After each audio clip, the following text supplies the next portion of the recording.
and even conservative white Afrikaner groups debunked the administration's genocide and land seizure claims. Farmers agree that violent crime is a problem, but for everyone. AP correspondent Charles de Ledesma reports Israel is under international pressure to allow aid into Gaza. Trucks carrying aid are seen on Tuesday morning on the Israeli side of the Kerem Shalom crossing before they're expected to head into Gaza after officials said they would allow some aid in. Global experts are warning of famine in Gaza as a result of the Israeli blockade. Israel cut off all food, medicine and other supplies to the territory to pressure Hamas over ceasefire terms and to hand over the remaining hostages. Now Israel says it doesn't want a starvation crisis jeopardizing its new military offensive in the territory of over 2 million Palestinians. Officials say the first trucks carrying aid, including baby food, entered the territory on Monday via the Kerem Shalom crossing. I'm Charles de Ledesma. This is AP News.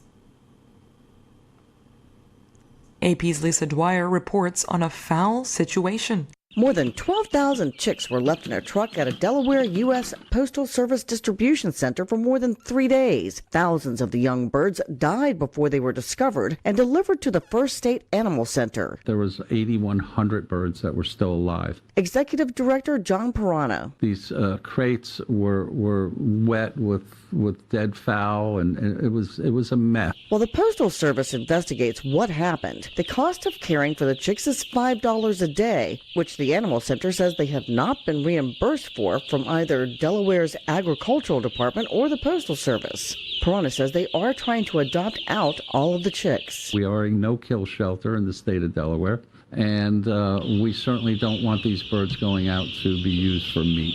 I'm Lisa Dwyer. And I'm Marcela Sanchez, AP News. This is 820 AM, WCPT Willow Springs, and streaming worldwide at WCPT820.com. We are Chicago's progressive talk, where facts matter. Now, your WCPT 820 weather update. From the Weatherology Weather Center, I'm meteorologist Jennifer Wojcicki. We'll see periods of showers and thunderstorms here for today with cloudy skies and temperatures holding rather steady. Breezy winds out of the southeast around 15 to 25 miles per hour, gusting as high as 40. Then for tonight, a chance for showers and storms, cloudy, a low near 52. By Wednesday, chance for rain showers, cloudy, high around 56. Thursday, a slight chance for rain, high 59. That's your latest Chicago weather update. Currently, it's 54. Empower. Tim collects bobbleheads. A lot of bobbleheads. Baseball bobbleheads. Race car bobbleheads. Little Chihuahua bobbleheads. He's got an entire room strictly for bobbleheads. Does he need them? No. Is his wife mad about it? A little. But Tim works with Empower, and he got good at money, so he can be a little bad. Ooh, horse bobblehead. Classy, Tim. Empower. Invest well, live a little. Start today at empower.com.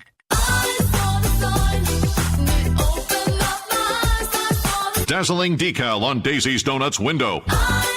Bold banner at Barry's Barbershop. Prominent poster at Penny's on Park Place. This is your sign. Well, signs. To try Staples and see the difference. Get $15 off signs, banners, and posters when you spend $75 or more. From Staples, and I couldn't miss it. Ends 4/15. Visit staplesconnect.com/printpig for details. You're listening to WCPT 820, because facts matter. Welcome to Choose Views with Richard Chew. Get ready to dive into a world of insightful conversations and thought-provoking discussions. As progressives, our job is to have an all-inclusive, full-on assault with all of our players. A show that focuses on moving our political, social, economic, gender, and cultural conversation forward. And all of our players means all of our players. It's Choose Views. And now, here's your host, Richard Chew. Good Tuesday morning, progressives, and welcome to the May 20th, 2025 edition of Choose Views. 773-763-9278. Facebook Live, TuneIn Radio, YouTube, iHeartRadio. Email me at richard@wcpt.com. WCPT820, .com. Catch me on Substack. Catch all of our shows, of course, by subscribing to our WCPT podcast on Apple Podcast or Spotify. That's where you can get Choose Views, short versions and long versions. Joan Esposito, live, local, and progressive. Driving It Home with Patty Vasquez.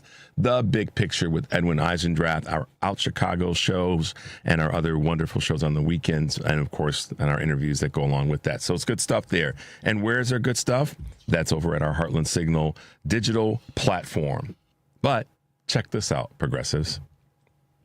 Trump speaks so many falsehoods, and we have to ask ourselves, why is it people are ready to believe falsehoods? And I guess my theory is that they actually know he's lying. They know he's exaggerating. They know that nothing grounds many of his claims, but they're thrilled with the idea that he's able to say whatever he wants and make it seem true, even though there's no evidence to support it. So I think we haven't thought enough about that right-wing thrill, that sense of exhilaration that people get with their MAGA rallies and the like. They want to be free to hate. They want to be free to be irrational. And he represents that very dangerous and misguided form of liberation. See, it was never really about the price of things, really and truly. It was about people who want to just, have a little hate in their game. And as so many of us see it and have said it and spoke about it, it's really about, like the professor said there, the liberation of, or the freedom to say what they want. And I think about the actress Justine Bateman, who said that now she gets to say the things that she wants to say and use the words that she wants to use. That's code for probably being racist in her language, possibly being, I should say, and certainly very, very abusive in the language. That's a lot. There's a lot to do with this, a lot more than people have put any energy toward talking about. It's that Donald Trump can do it, so I can do it. And as a result, people are acting damn fools in many ways. And we see it with all the videos of people captured saying and doing stupid stuff. And some of those people are in Congress. That's the thing. On our show today's show, our guests include Karen Freeman, who is the head of the Chicago Urban League. And I'm looking forward to chatting with her about a new report that came out that I think you guys will be interested in hearing. The State of Black Chicago. James Hall, who will be with us, is CMPI director, and student violinist Olivia Doolin. We'll be talking about the impact of the arts when it comes to the Trump administration eliminating funding and DEI conversations around funding for schools and musical programs. And then Kristen Crowell, who will be with us from Fair Share America to talk about taxes and talk about this most recent just misuse of money in the wrong direction as it relates to this upcoming bill. So great guests today. Looking forward to chatting with the three of them. And certainly, as we can, if we can, we will try to squeeze in some of your calls and chat a little bit about what's going on in your mind. But let me bring you up to date on a couple of Choose Views news items here on May 20th, 2025. CBS News president is stepping down. CBS News president Wendy McMahon is stepping down after less than 2 years in the role. On Monday, in a memo, McMahon said, quote, "It's become clear the company and I do not agree on the path forward." Her departure comes just weeks after the executive producer of 60 Minutes, Bill Owens, resigned, citing concerns about how the show's journalistic independence is being handled. It's a rocky moment for CBS News parent Paramount, which also is facing a lawsuit from Donald Trump and a pending multi-billion-dollar sale. So I think that has a little bit more to do with it than people are talking about. Moody's shocks, that puts an additional drag on our markets. What do we mean by that? U.S. stocks and bonds slipped yesterday following Moody's cut to the U.S. credit rating, and the dollar also took a hit. These are important items. I know they're not necessarily leaning into something specific and hardcore, but the nation's downgrade last Friday from a AAA to a AA1 stoked Wall Street's worries of additional bond market volatility and a weakened greenback, despite Treasury Secretary Scott Bessent's dismissal of the metric as a lagging indicator of financial stability. In other words, he's walking around, see no evil, hear no evil. And J.P. Morgan's unofficial CEO auditions are taking place officially. J.P. Morgan Chase shareholders gathered yesterday for the bank's annual Investor Day, where executives have reiterated previous financial forecasts and vowed to keep headcounts tight. But unofficially, the day is, in effect, an audition for the biggest job on Wall Street, citing the Wall Street Journal. Okay, Netflix. They're picking up Sesame Street. We heard them talk about this a couple weeks ago. Big Bird, Elmo, Cookie Monster have a new home at Netflix. The streaming giant announced a deal with the Sesame Workshop on Monday for a new episode, sending a financial lifeline to the struggling nonprofit behind the series. The agreement comes after Warner Brothers, Disney decided not to renew its deal to stream episodes on HBO Max. And last but not least, and this is one that we talked about a couple weeks ago, Regeneron is to buy 23andMe's assets. And Regeneron says its $256 million purchase of the bankrupt 23andMe's assets will allow its popular DNA testing business to carry on, along with a privacy policy. And this is the key thing for folks out there, allowing customers to have their data deleted. The drug maker won an auction for the assets of the personal genomics firm, which filed bankruptcy back in March after failing to turn a profit from its basic ancestry and health data services. The reason I think this is important is you get to, if you don't want your data floating around out there with the new company, it gives you an opportunity to delete it and have it deleted. All right, guys, a couple of Choose Views news items. We got a busy morning this morning, so we're going to take a quick break. And when we come back, I want to give you my opinion on a couple of things that are happening in and around the world of this stuff. 773-763-9278. This is Choose Views, and we'll be right back. Empower. Tim collects bobbleheads. A lot of bobbleheads. Baseball bobbleheads. Race car bobbleheads. Excuse me, miss. Can I ask you a question? Sure. Can you recommend a bank that offers a full suite of commercial banking products along with excellent service? Yes, ABOC.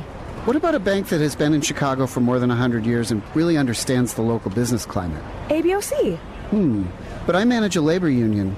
Can you recommend a bank that really understands how labor unions operate and what banking products they need? Again, ABOC.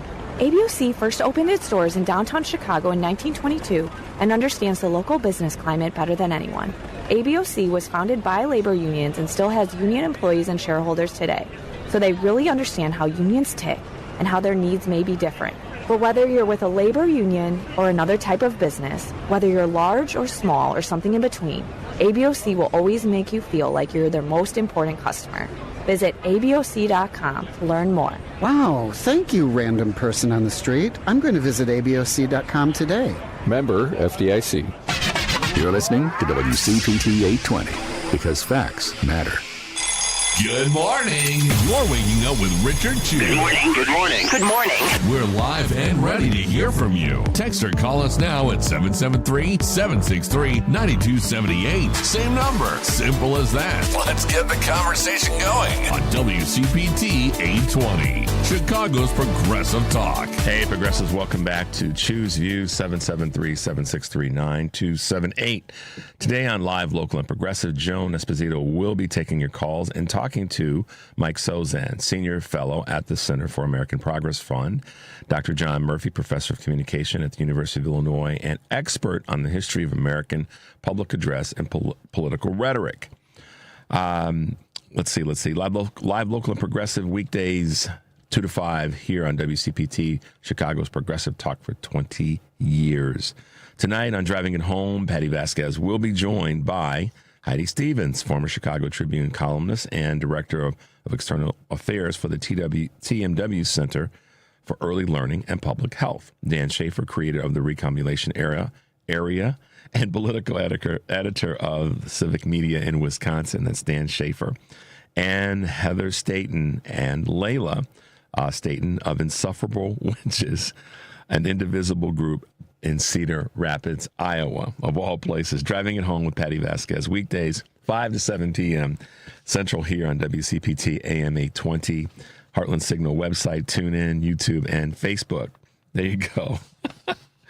Oh, those are funny. And guys, as you've heard me say, and many of us say, you got to recognize who our phone and text line is and who our partner is, and that's Credo Mobile. Of course, the number is always 773-763-9278. Credo Mobile, a progressive phone company that is better for all people and for the planet. Visit credomobile.com. Okie doke. Now, talked about Heartland Signal a moment ago. Some tremendous articles and posts that we have over there at Heartland Signal on X. So make your way over there. A couple from Tammy Duckworth that you guys will appreciate. And just kind of bringing up some conversations that she's been having and talking about this plane and Donald Trump and the cost of it if it's on the shoulders of the taxpayers to pay for this plane being revamped and then becoming his property when he leaves office. So make your way over to Heartland Signal on X and see what we're chatting about over there. I want to circle back to the clip that we played earlier about the lies and MAGA just believing what they want to believe. There are many people who are a bunch smarter than I am in this space in terms of psychological profiles that have been saying for the longest time, that, and we all collectively said it in our own ways, that many of the folks that are part of MAGA are in a cult. Well, I'm not a cult expert, but I do agree with the professor that says that many of the people were just looking for an opportunity, looking for the person that could allow them to let the lies be real in their own mind. And it allowed a lot of people who want to say things, who feel that it should be there. If we have freedom to speak our minds and freedom of speech, that I should be allowed to say what I want to say. Well, freedom of speech is really in the context that a lot of people want to use it, doesn't mean that you can just say what you want to say to another person without there being some repercussions. And when it comes to that, when it comes to how freely you can speak to someone without there being repercussions, Donald Trump represents, from a government standpoint, not as a private citizen, someone that can say that does say and do what he wants to do. And so there are millions and millions of people that voted for their wanting to be in that mirror as well. I want to be able to say, like Donald Trump, and do like Donald Trump, and be like Donald Trump whenever I want to, however I want to, without any restrictions, without any regard for someone else's respect or respect for someone else. And that's what we've seen a lot more. And that's mass. I shouldn't say that's mass. I can put it in the other direction.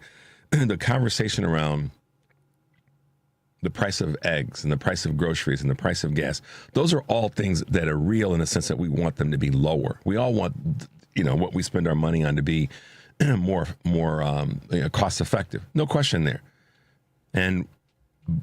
But to that end, and I think this is why so many people have gotten this confused and gotten it twisted, is if that were true, if they really were voting for that, then the people who voted for that or said that was their reason for voting for Trump, and it wasn't, that they aren't racist and they aren't sexist and all these other, things that they're running from, but in fact actually are based on their actions.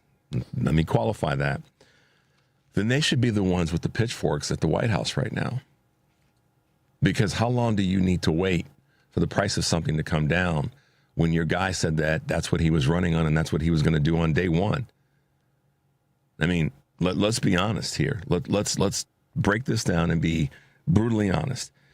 If that's really what you voted for, if that's really what those voters voted for, then frankly, it shouldn't be the people that voted for Kamala Harris yelling the loudest. It should be the people whose promise was broken. So is it that your promise wasn't really broken because you really didn't believe it in the first place? Like the professor says, you knew that it was a lie going in, that he was going to drop the price of eggs and other groceries on day one, that he was going to drop the price of gas on day one, that he was going to fix the border on day one, that he was going to end the war on day one. If you have family in serving active duty in the military and that didn't happen on day one, you should be PO'd. And particularly if you are ones that voted for Trump. And the same thing applies when it comes to any of the cost measures or cost items. If all those things didn't drop on day one, and I'll give him a couple days, I'll give him to the end of the week, Devin, till the end of that week, that first week of the inauguration.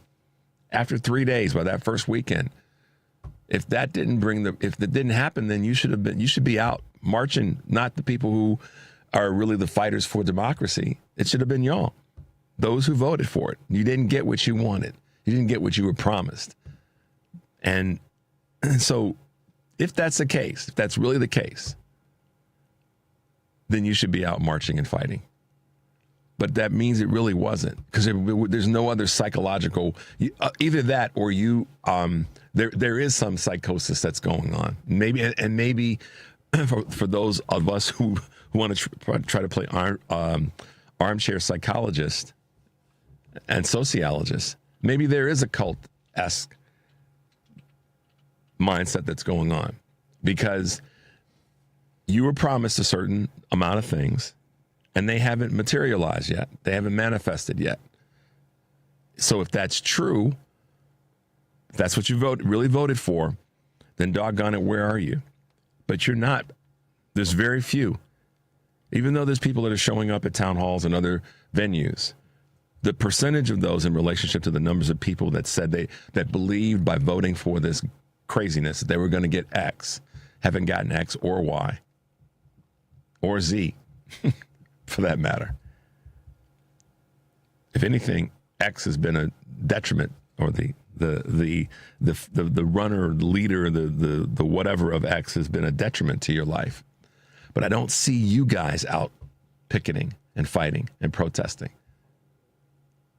So, like the professor said, you let that lie be told. You believed in the lie because you wanted to believe in the lie.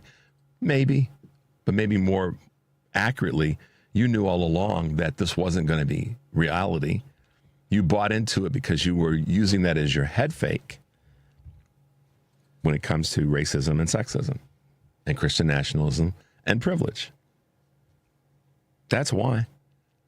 So I really like that clip because it just says that a lot of people want to pretend like the things that are happening right now aren't happening when you were told that they were going to happen by many, many people, quote unquote, on the progressive left.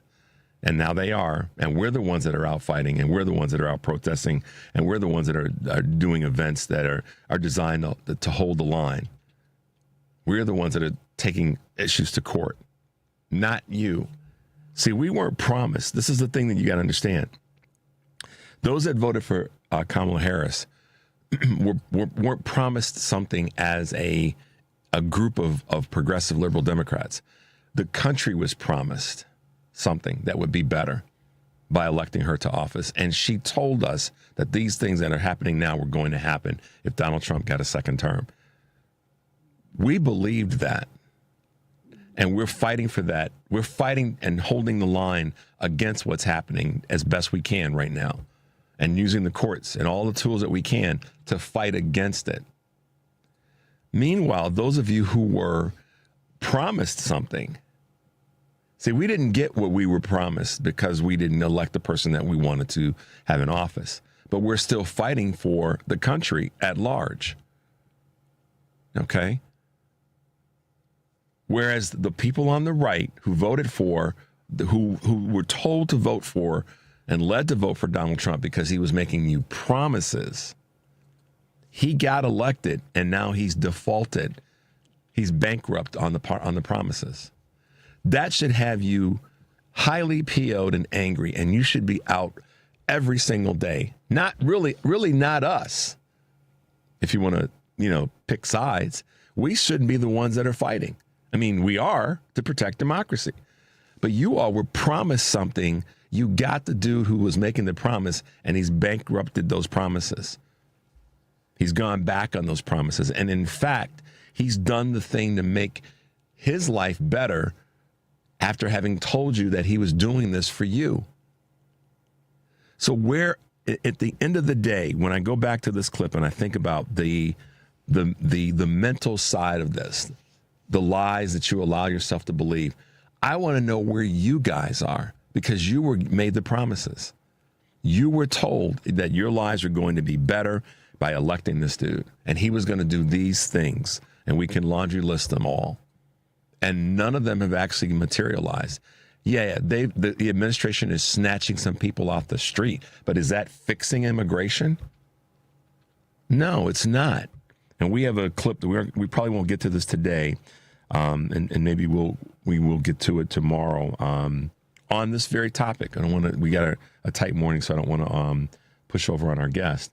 But whether it be immigration, whether it be the war in Ukraine, whether it be the war in the Middle East, whether it be the price of anything, and let's list them all, whether it be personal security in the United States, whether it be climate, none of the things that Donald Trump and his minion promised are material.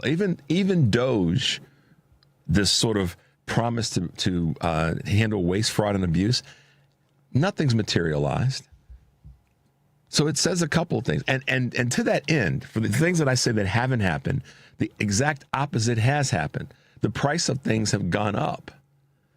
But when you're allowing the lie to grow and to continue to manifest, and you don't push back, then here you are. But you all aren't out fighting. The GOP center-right voter and the those that are deeply into MAGA, who were promised all these things, you aren't fighting. You aren't saying a damn thing.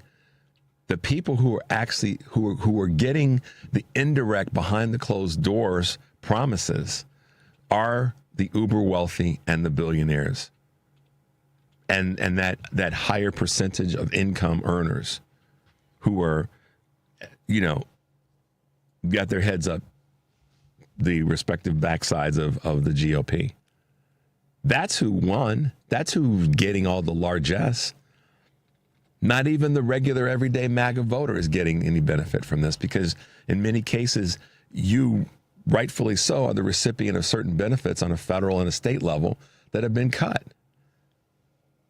So when I talk about the four legs of the stool are really why you voted for him.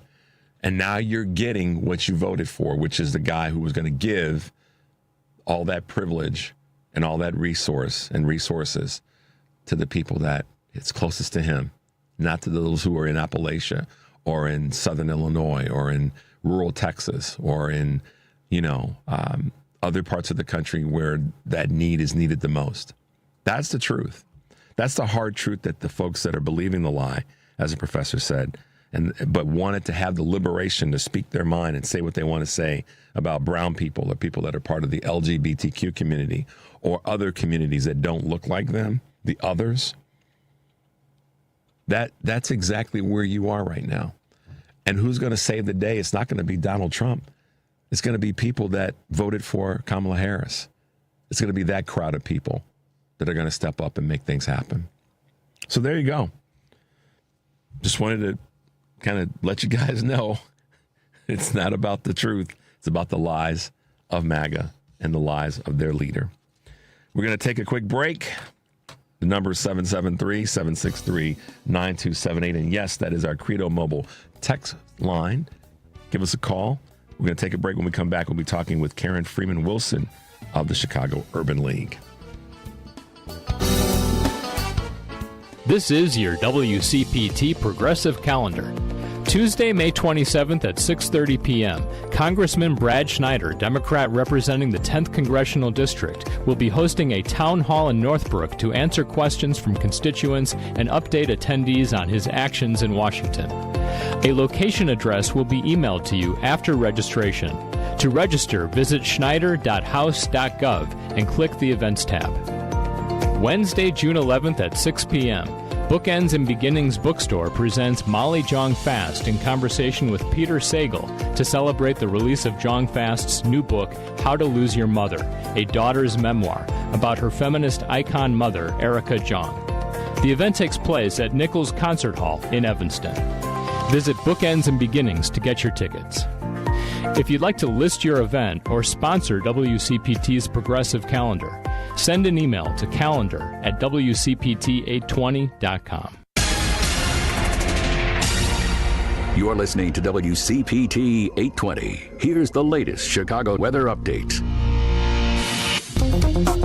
From the Weatherology Weather Center, I'm meteorologist Jennifer Wojcicki. We'll see periods of showers and thunderstorms here for today with cloudy skies and temperatures holding rather steady. Breezy winds out of the southeast around 15 to 25 miles per hour, gusting as high as 40. Then for tonight, a chance for showers and storms, cloudy, a low near 52. By Wednesday, chance for rain showers, cloudy, high around 56. Thursday, a slight chance for rain, high 59. That's your latest Chicago weather update. Currently, it's 53. Alexa, play WCPT. WCPT from TuneIn.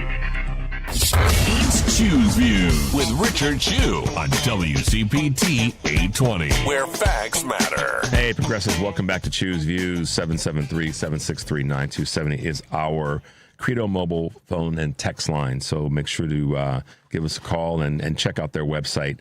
So this morning, we've got a busy morning with some wonderful guests that are going to be with us. And to kick things off, we have with us this morning from the Chicago Urban League, Karen Freeman-Wilson. Good morning, Karen. Good morning, Miss Wilson. How are you today? Good morning. How are you today? I'm good. Welcome to the show. Thanks for being with us this morning. Well, thank you for having me. It's an honor to be here. Absolutely. Now, you're in that fancy role. I say fancy with a little bit of sarcasm, as the president of the Chicago Urban League, which is just a legends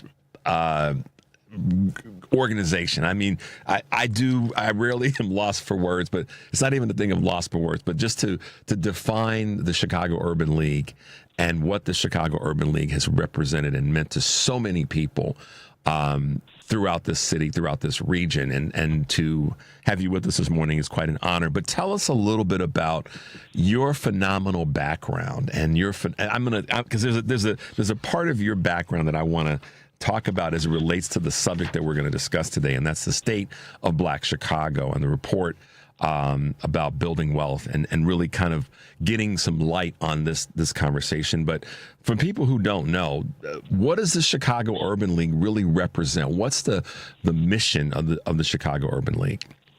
The Chicago Urban League is an organization that supports, promotes, and advocates on behalf of Black families. And the purpose is to pursue social justice and economic equity. And we do that through programming, through research and policy, and through our advocacy agenda. And so many people realize the word advocacy is so powerful in the mission of the Chicago Urban League, because it is about advocating for the betterment of people that are in the community. And this latest report, the State of Black Chicago, has really been a spotlight on something that so many people don't talk about, maybe don't want to talk about, but it is still a reality that needs to be faced and needs to be dealt with. Let's talk a little bit about the article, The State of Black Chicago.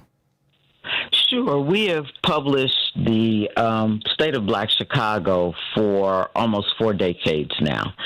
And every 2 years, which is the cadence of the publication now, we highlight certain aspects through data, income, household, home ownership, educational attainment, all of those areas that business ownership, the areas that we program in and advocate in.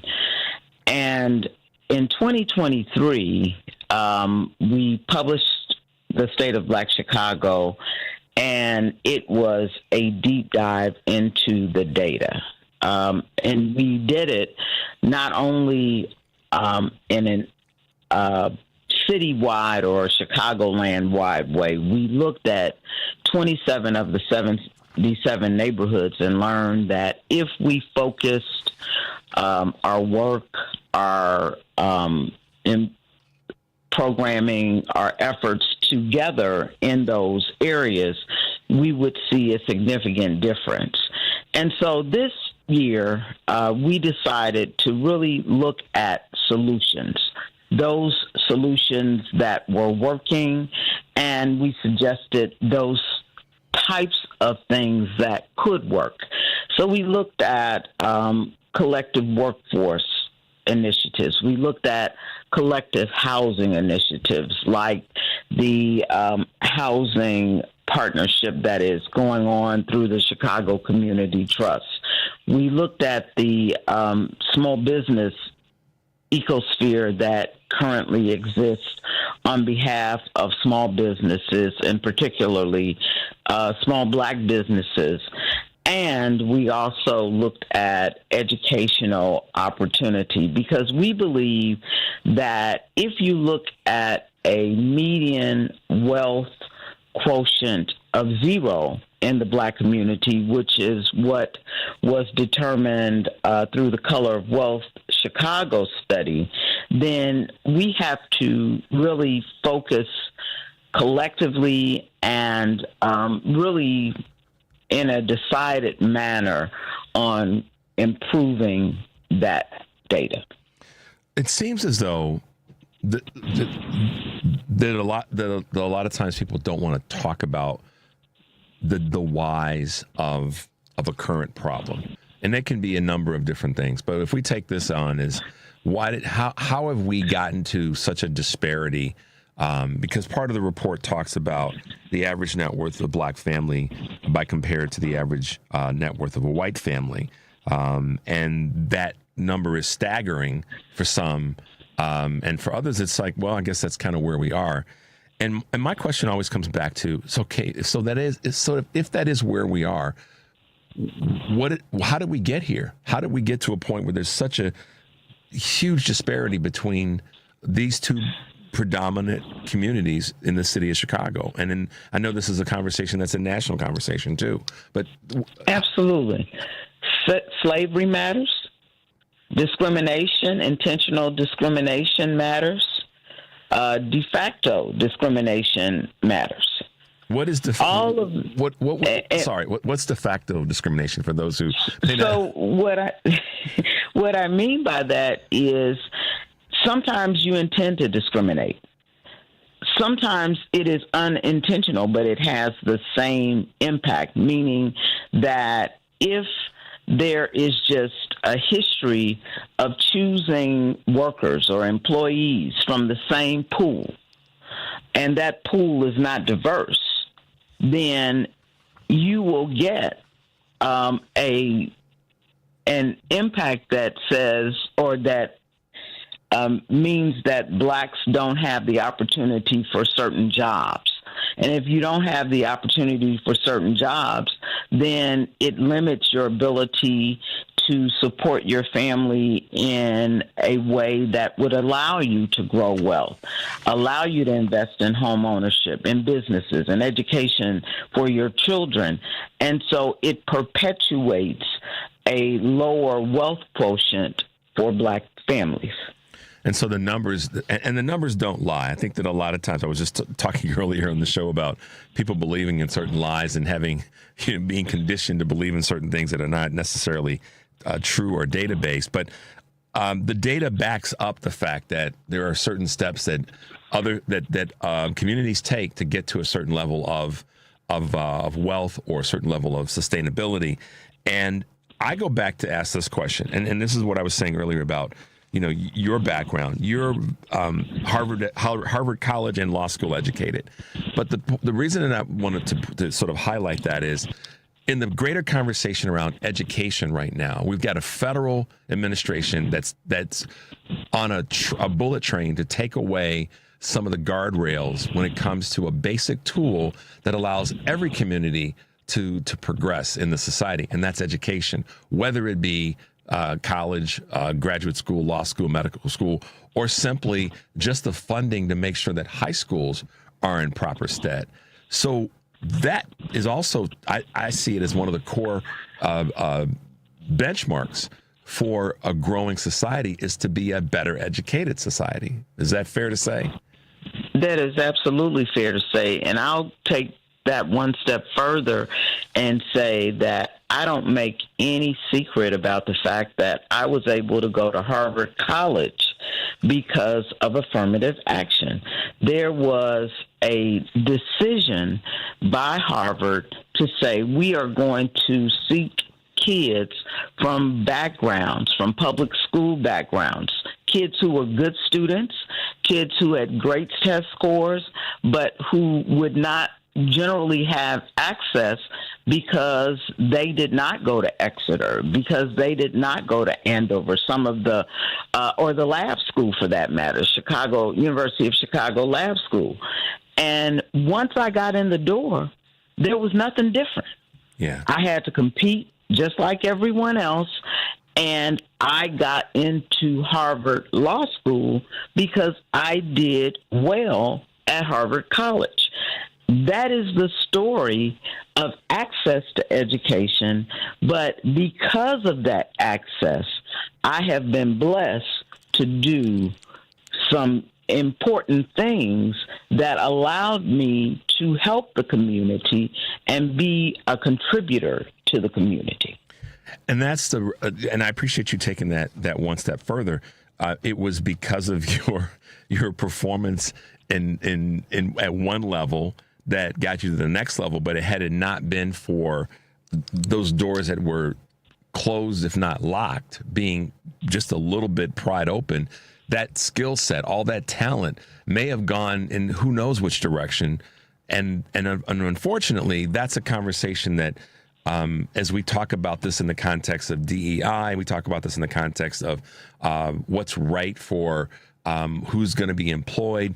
It comes down to, if the people that are making the decisions, to your point earlier, only see a certain group as the ones that should be in school or in employed, then that's just going to continue to wash, rinse, and repeat. And so there has to be some guardrails. There has to be some cracking open of doors by legislation to make sure that those things don't continue to perpetuate themselves, correct? Absolutely, because I'm not the only one who was the beneficiary of affirmative action. Perhaps it was a parent's checkbook for other people.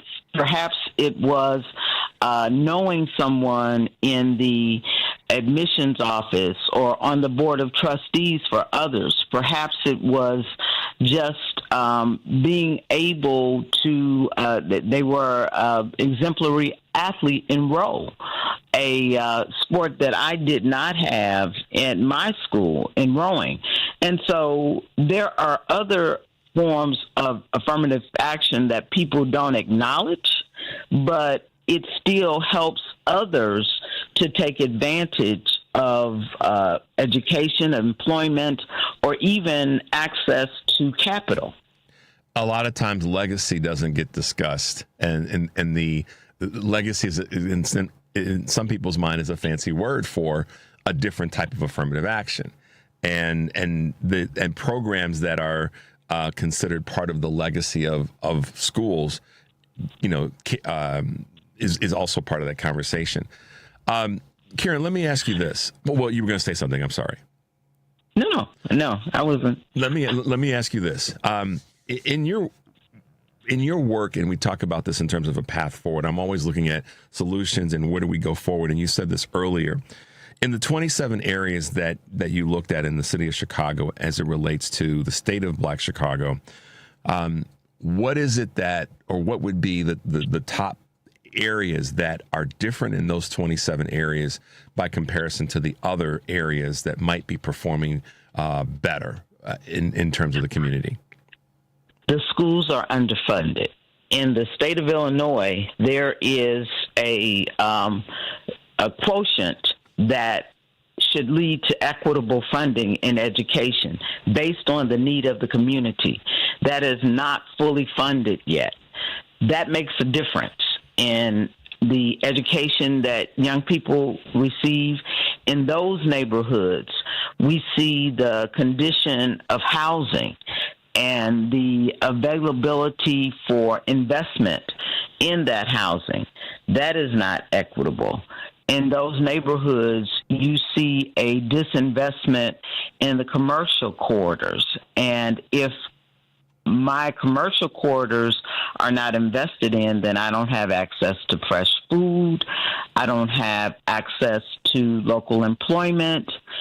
I'll use the Discover example where they invested in the Chatham neighborhood in a closed Target and created a call center.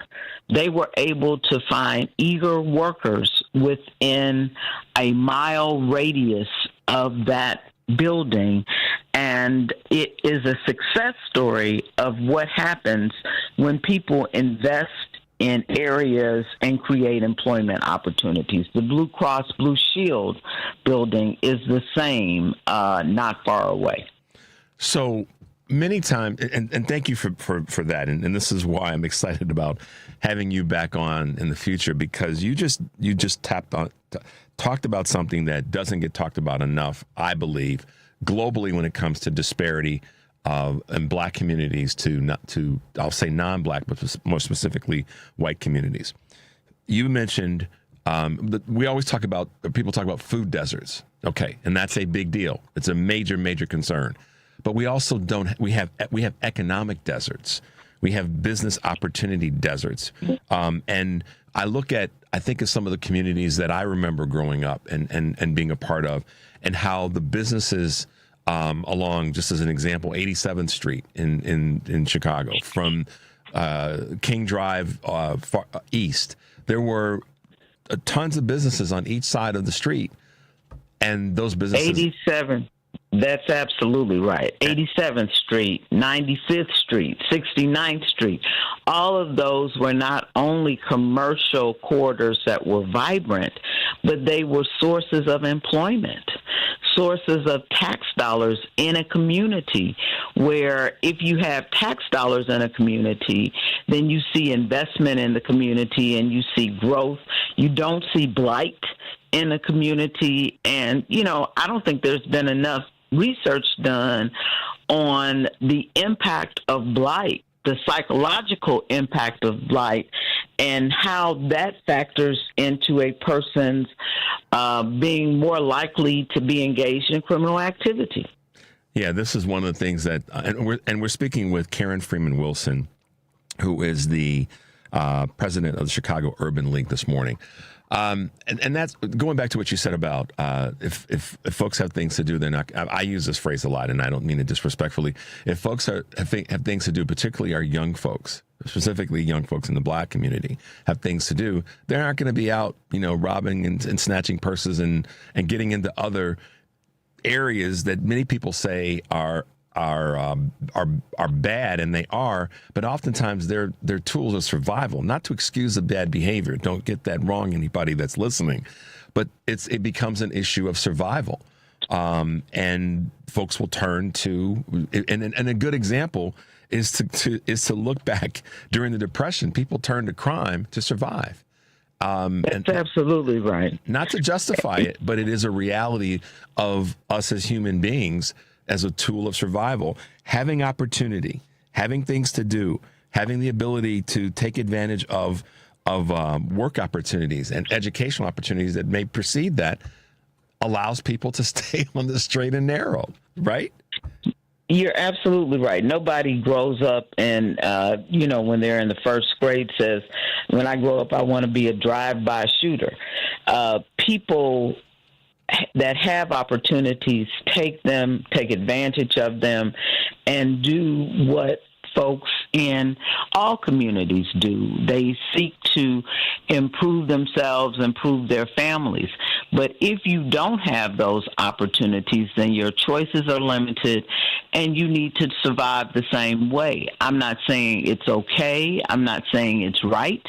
I'm saying that we have to start early providing opportunity for our children so that they can become productive young people. I'll use the Bill Center on the west side of Chicago as an example. They are providing opportunities for young people every day, and those young people are excelling. Mayor Johnson has been criticized for a lot of things, as all mayors do. But one of the things he gets criticized for, which to me is kind of like a head spinner, is investing in tools for young folks, particularly young black kids, black children, to be able to prosper. And at the same time, investing in tools for businesses to be able to be in communities.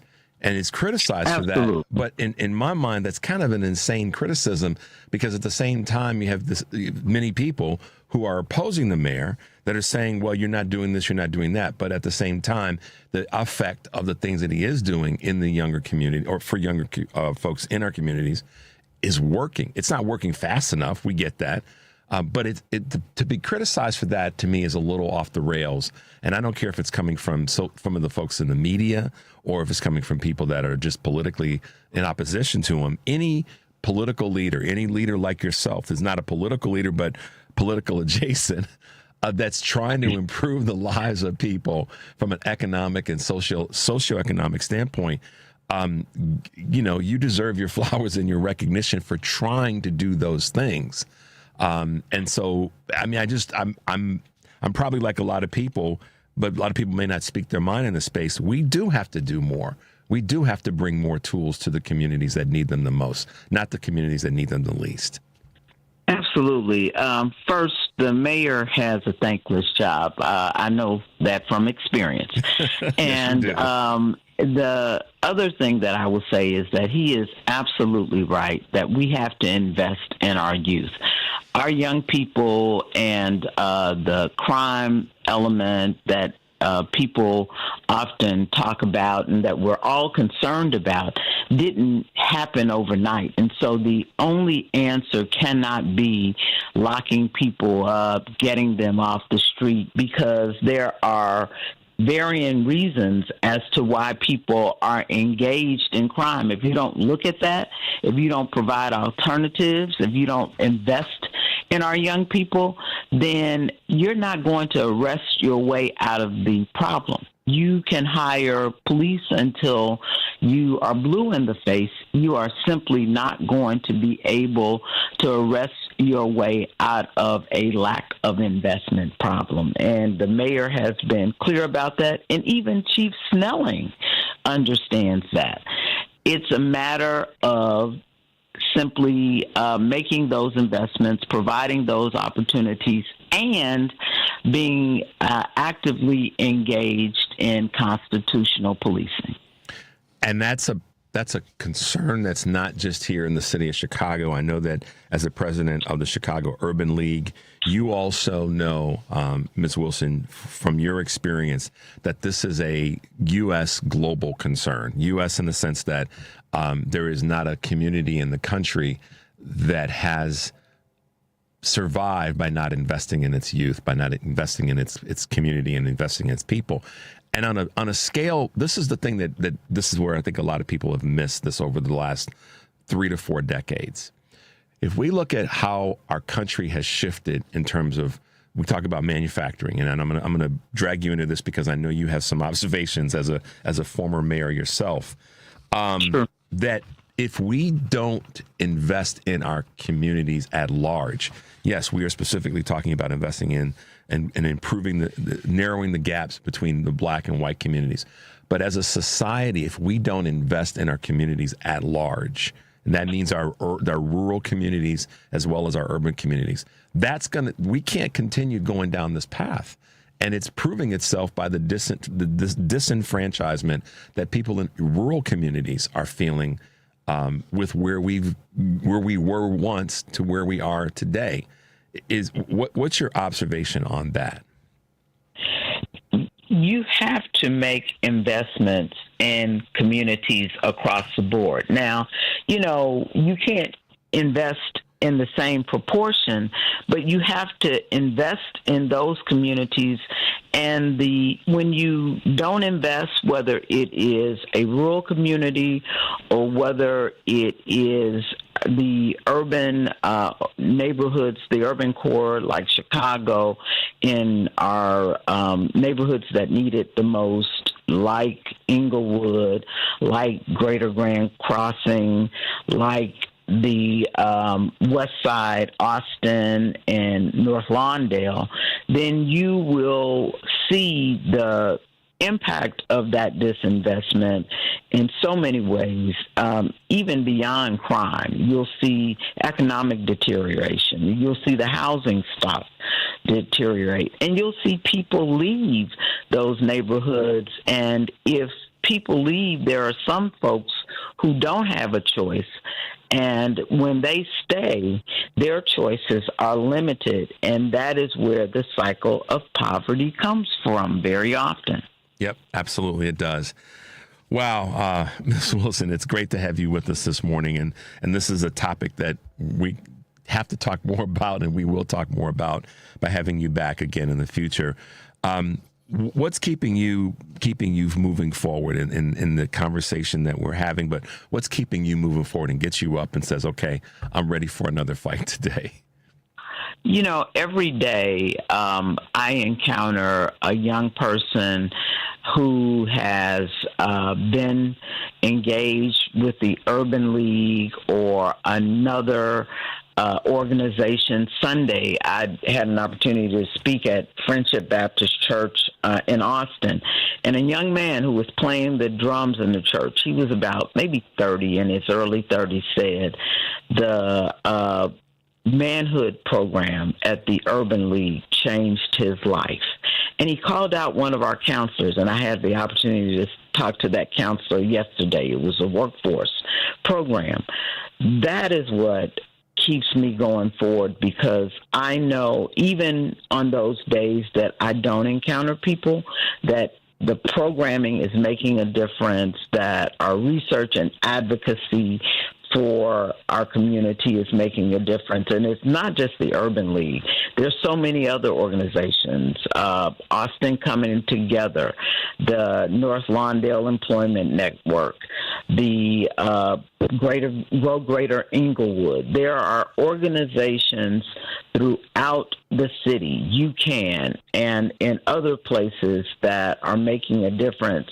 And the fact that increasingly we are doing our work together really does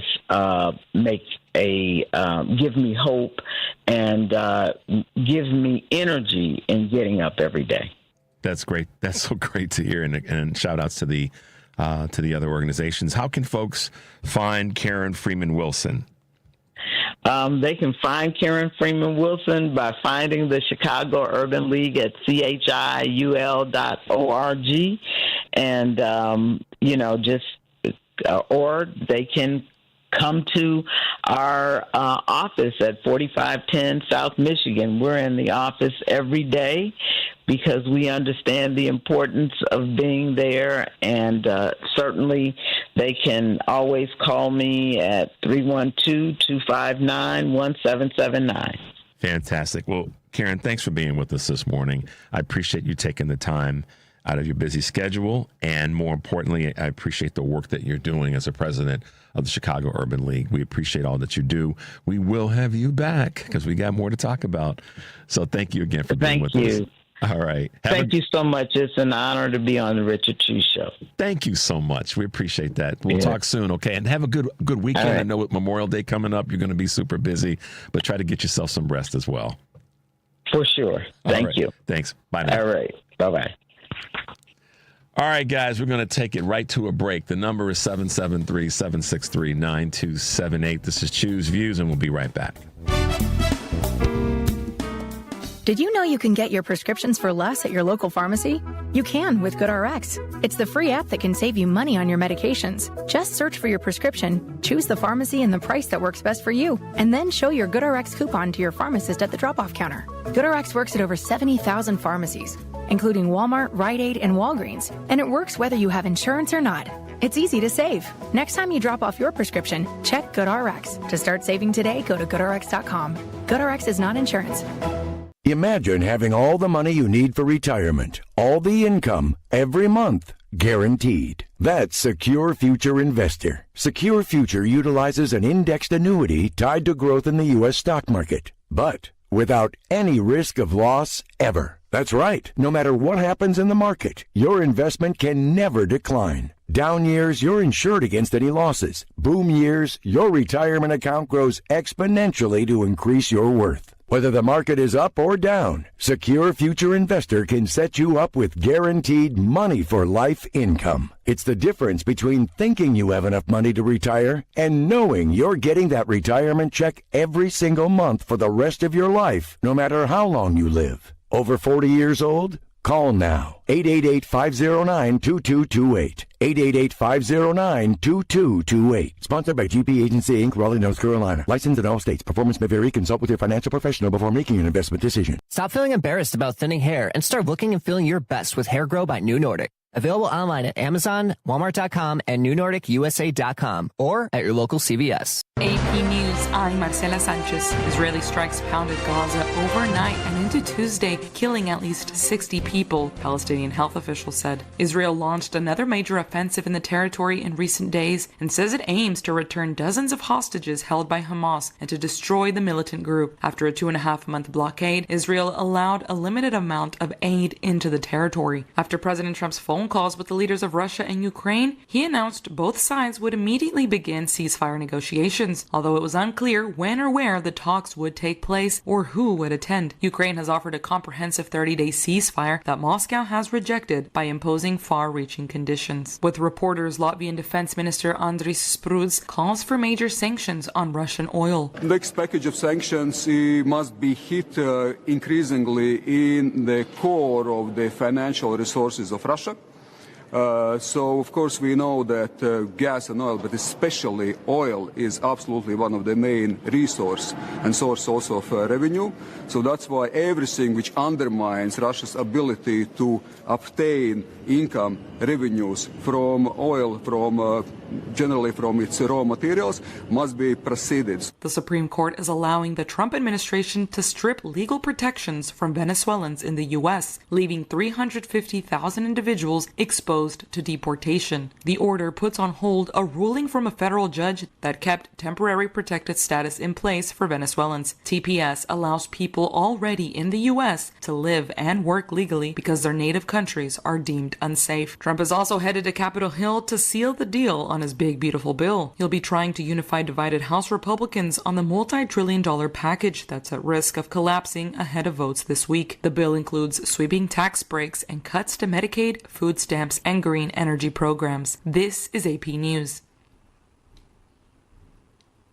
Chess grandmaster Magnus Carlsen is forced into a draw in a showdown against the world. Norwegian chess star Carlsen was forced into a draw on Monday by more than 143,000 people worldwide, playing against him in a single record-setting game. The online match began on April 4 on chess.com. It was the first ever online freestyle game to feature a world champion. The mega match ended after Team World checked Carlsen's king a third time.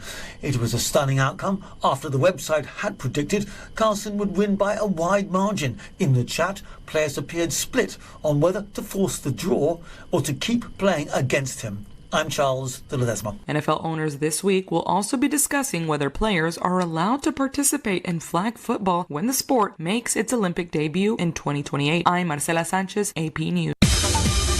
This is 820 AM, WCPT Willow Springs, and streaming worldwide at WCPT820.com. We are Chicago's progressive talk, where facts matter. Now, your WCPT 820 weather update. From the Weatherology Weather Center, I'm meteorologist Jennifer Wojcicki. We'll see periods of showers and thunderstorms here for today with cloudy skies and temperatures holding rather steady. Breezy winds out of the southeast around 15 to 25 miles per hour, gusting as high as 40. Then for tonight, a chance for showers and storms, cloudy, a low near 52. By Wednesday, chance for rain showers, cloudy, high around 56. Thursday, a slight chance for rain, high 59. That's your latest Chicago weather update. Currently, it's 53. Summer's here, and you can now get almost anything you need for your sunny days delivered with Uber Eats. What do we mean by almost? Well, you can't get a well-groomed lawn delivered, but you can get a chicken parmesan delivered. A cabana? That's a no. But a banana? That's a yes. A nice tan? Sorry, nope. But a box fan? Happily, yes. A day of sunshine? No. A box of fine wines? Yes. Uber Eats can definitely get you that. Get almost anything delivered with Uber Eats. Order now. Alcohol in select markets. Product availability may vary by region. See app for details. Chicago's Progressive Talk, WCPT 820, where facts matter. Welcome to Choose Views with Richard Chew. Get ready to dive into a world of insightful conversations and thought-provoking discussions. As progressives, our job is to have an all-inclusive, full-on assault with all of our players. A show that focuses on moving our political, social, economic, gender, and cultural conversation forward. And all of our players means all of our players. It's Choose Views. And now, here's your host, Richard Chew. Hey, progressives, welcome back to the show. 773-763-9270 is the Credo Mobile phone and text line. Credo Mobile, a progressive phone company that is better for all people and the planet. Visit credomobile.com. So, what can I tell you, guys? We're in this crazy, crazy time, and we've got folks out there that are fighting in different ways than you might be familiar with. We just had the opportunity to speak with Karen Freeman-Wilson, who is the president of the Chicago Urban League, discussing the disparities in family wealth in the city of Chicago. And I would say, without a doubt, based on the data, part of the greater society of America, the income disparity, the wealth disparity. And a lot of this starts with what I introduce, which I believe in, and that is the more we provide resources for education from the beginning. And the public school system has worked. So many of our, in fact, if we were to, I don't have the data on this, so I don't want to say this incorrectly, but it would be my belief that if we were to look at the numbers of public school educated children since World War II, the ending of World War II, that have gone on to do great things in this country, that have gone on to higher education, whether it be, any of the Ivy League or the Big Ten or the Pac-10 or the SEC schools, or not those schools, but those who may have gone through, been a part of public school education, have gone on to be some of the most successful and impactful people in our country, if not our world. So for me, a lot of it starts with education. And then you've heard me say this before, public education is important. Private education is a part of our society, but what really matters is that people have access to tools to improve their lives. So that can also include our trade schools and our junior colleges and our community colleges, which has to be a big part of how people get to that next step. And we've dropped the ball there as a country. We just have, and now we've got a dude that's pushing the ball even further down the hill. That has to be stopped. And education is an opportunity to get people to the next level. And our society has failed in that space. We look at so many other communities outside of the United States that they lean in hard on education. And our country has just failed in that space in the last 40 years, and providing access to more tools for further education, not just college, but tools in general. We want to ask the question, what was it? We're talking about one of the concerns that factories that are being built are having, and that's the people being trained to do the jobs. Well, training is a tool of education, or cousin of education, however you want to say that. I'll say it that way, because that's what comes to mind. But training is a tool to enhance a person's ability to do well in a career or in their life in general. We failed in that space, guys. There was a lie told back in the 80s that technology was going to make people in their lives better and their jobs easier, and that was a lie. It just was. Technology has been great, but we haven't used it in a way to help improve the education of our citizenry, in my opinion. But we do have some folks that are still leaning in every day, like Karen Freeman-Wilson from the Chicago Urban League. And our next guest on the show, which is the director of the Chicago Musical Pathways Initiative, CMPI, James Hall, is with us this morning. Good morning, James, and welcome to Choose Views. Good morning. Thank you for having me. Absolutely. We've also got a special guest, one of the students and student musicians that's part of the program and part of the initiative, and we'd like to welcome Olivia Doolin to our show. Are you with us there, Olivia? Hi, yes, I am. Thank you so much. All right. Well, good to hear. Good to have that young, energetic voice with us this morning. Thank you both for being with us in this segment. James, a lot of people are familiar with this. A lot of people know about, because we've heard it as part of this national conversation with the new Trump administration being in office.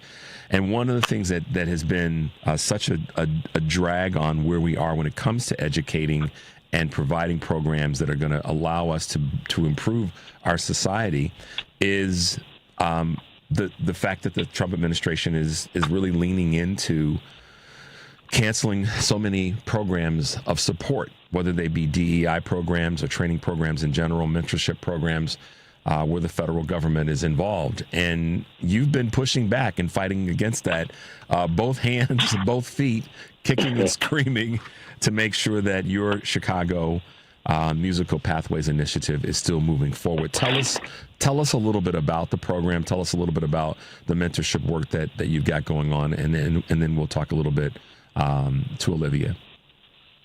Sure, yeah. So the Chicago Musical Pathways Initiative, or CMPI, is a training program that's meant to support students from backgrounds underrepresented in classical music, so students of color, students from low-income households, students who would be the first in their family to go to college.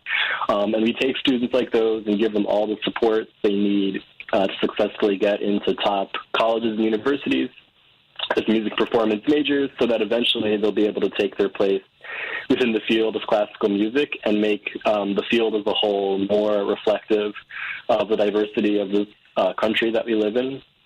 So we provide things like scholarship money that can be used to pay for private lessons and upgrading an instrument, and paying for college application fees and taking trial lessons and campus visits, summer music camp tuition. And then we also provide ongoing, as you mentioned, feedback. We sit down and we discuss each student's playing and their progress twice a year. And then we match each student in our program with a mentor, often a mentor of color who's a professional musician in the Chicago area.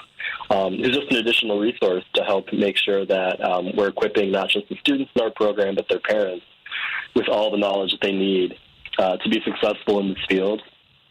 And so, when you talk about education and when you talk about the opportunities that are being lost, we do have a tremendous amount to lose in terms of voices in this field who would not have a platform if programs like ours were to go away. And so, with that, with your program, what are the ages or the school years that you really try to focus on and bring our young folks into the program? Yeah, we work with students as young as 6th grade, and as you mentioned, we really try to reach students while they're young, early on in the process. Becoming a classical musician and a professional musician takes a lifetime. The training starts when you're really young. And so we focus on kids before they go to college. So we work with kids from grades 6 through 12, up through when they graduate and decide where they're going to go to school. Got it. So, Olivia, and again, thank you for being with us this morning. What is it that drew you to music? What is it that said to you, this is the thing that I want to be my activity? That's such a good question. I've actually thought a lot about that question. So I would say from a very young age, I've always been I've always just loved music. I listened to a lot of it as a child. I blame my parents. They always had a great choice in music. And, of course, as a young child, I listened to Baby Einstein. And, Flight of the Bumblebee really must have gotten to me in a moment. That's what I knew I wanted to play violin at that very moment. But I think also, as I grew up and, as I matured, and started playing the violin and really thinking about if I wanted to, pursue a career in music, I thought a lot about how it related to me and in terms of the fact that I feel like music is something that's a part of every culture in different formats. And I feel like that's such a strong language to have, especially as somebody who's very biracial. So I really was like, wow, this is such a great way for me to connect with people because I feel like music is a part of so many different cultures. And, what a way to communicate with music and, sharing that with other people. So. Well, music is definitely a tool of intersection. It can bring so many of us together. You could be you can listen to a variety of different types of music, but the one thing that's common about it is that we all hear music and it moves us in some way or another. Olivia, what caused you to pick the violin? Why was that the choice given the other instruments that are out there that you could have landed on? I truly believe, I think some of it was by chance. I was still pretty young, so I couldn't comprehend all the different choices out there. But I did personally choose to listen to a lot of violin or string music. A lot of the time, I was listening to the etudes and things like that when I was really young, and I didn't really know what it was exactly, but I just felt like that voice really resonated with me. I really grew to appreciate it more when I started listening to more classical music, seriously. But, as I started to learn the role of, being, a violinist, in certain things, I really started to love it. And then eventually I did switch over to viola about a year ago, and I really feel like I'm in a really good place with my instrument. I'm really happy with it, and, I'm grateful to CMPI because I really feel like I would have never really found the opportunity to, achieve that comfort level in my music and, in my voice, especially as a young musician with underrepresented background. So, there's that. Yeah, good observation. So, James, one of the things that Olivia mentioned is music in the house and her parents always having some great music being played. But one of the things that comes to mind with me is mentors, and your program is sleeves rolled up, elbows deep, as I say oftentimes, into making sure that mentors and representation are a big part of your program. Talk a little bit about that and why that's become so important to you, but also as you see in students like an Olivia. Yeah, I think it's critically important because we can more easily imagine what we see in front of us. So, when you go and see a professional orchestra concert, at least this is my experience growing up as a black kid, I didn't see anyone who looked like me. And I really had to seek people out from similar backgrounds. And that really made a huge difference in supporting me. I went to college for music and graduate school and played professionally. And so what we try to do is we try to make it a little bit easier for the younger generation. They don't have to go and seek people out. We gather all these people in our community, and we platform people who we feel have something unique to share based on their skills, but also who they are. So the students in our program are matched with people from similar backgrounds, but also are in this really supportive community of folks from similar backgrounds who have similar experiences. We bring in guest musicians and masterclass faculty who are musicians of color. We had Anthony and Damari McGill offer masterclasses this year. And so it becomes easier, I think, for our students to imagine themselves in those roles when they see role models who look like them, who have some similar experiences, and who kind of know the path that our students are walking today. One of the things that's obviously it's the elephant in the room when it comes to our educational programs and certainly when we break down and to get into music or any of the other programs inside of education, is this onslaught of federal defunding or federal sort of assault on our educational program, specifically when it comes to DEI. And what have you sort of done in your mind, James, is to sort of be resilient and make sure that you're there and you're a light for the folks who have come to the program? Yeah, that's a good question. Well, I remind myself that, this feels new and unprecedented, but it really isn't. Like, we've been through this before. And I think that our society, we sometimes take several steps back, but in the long term, there's sort of a consistent march towards a better place. And I also just take a huge amount of personal inspiration and satisfaction from just hearing our kids perform, because they all play at such a high level. I mean, when you hear Olivia play the viola, which she mentioned she's only been playing for a little over a year, like, she'll knock your socks off. And so when I hear our kids make music, it's like, okay, this is why I'm doing it, so that when students like Olivia graduate college and begin to work in the field, they can inspire the next generation. I think that's how change happens. It's people just being themselves and doing it unapologetically for the benefit of others like them. Well, you created a great community, and to the point that you made about having these young folks knock your socks off and keep you motivated in the process. You guys have a nice event coming up tomorrow. Tell us a little bit about that. Yes, tomorrow evening at Symphony Center in Bunch Rock Hall, 7 o'clock p.m., we have a student showcase recital in which Olivia and 8 of our other students are playing solo music with piano.